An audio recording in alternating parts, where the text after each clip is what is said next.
Well, we're outside the Election Commission building at the moment. This is where they're counting the results, and it's only 190,000 voters eligible to vote. We've had a 62% turnout, but yet we're not going to hear what the results are until Wednesday at the earliest, because there's a rather complicated procedure goes on here. There's a large ballot paper. People have got the option of putting up to 50 different crosses on it in various different combinations against parties and candidates. There are up to 50 places for MPs in the Parliament. So once they've worked through all of that information, we're expecting some kind of announcement by Wednesday at the earliest. Now, once we get that decision, then we're likely to know who's going to form the next government in the northern part of Cyprus, because normally it's been the president who's been carrying out the negotiations with the Greek Cypriot side over these reunification talks.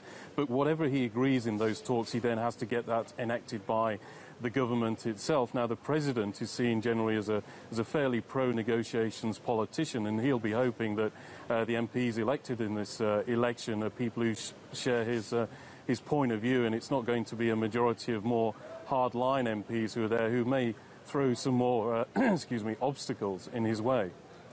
Andrew, in terms of daily life, how does the divided island affect interaction between Greek Cypriots and Turkish Cypriots?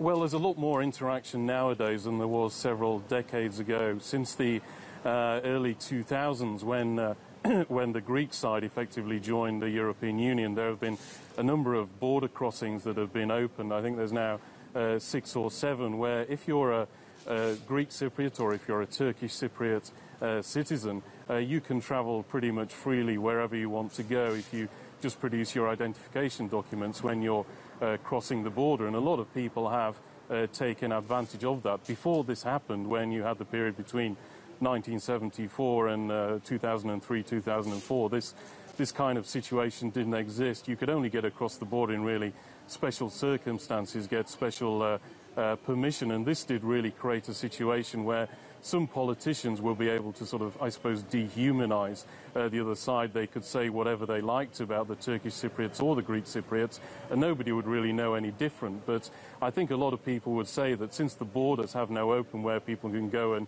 shop on the other side and visit tourist sites, that kind of thing, it has helped to increase relations between ordinary people. You can see that everybody, to a large extent, is interested in similar things. But although that has enabled progress to be made, still they're waiting to try and do a deal between the politicians now, and that's been still going on for several decades.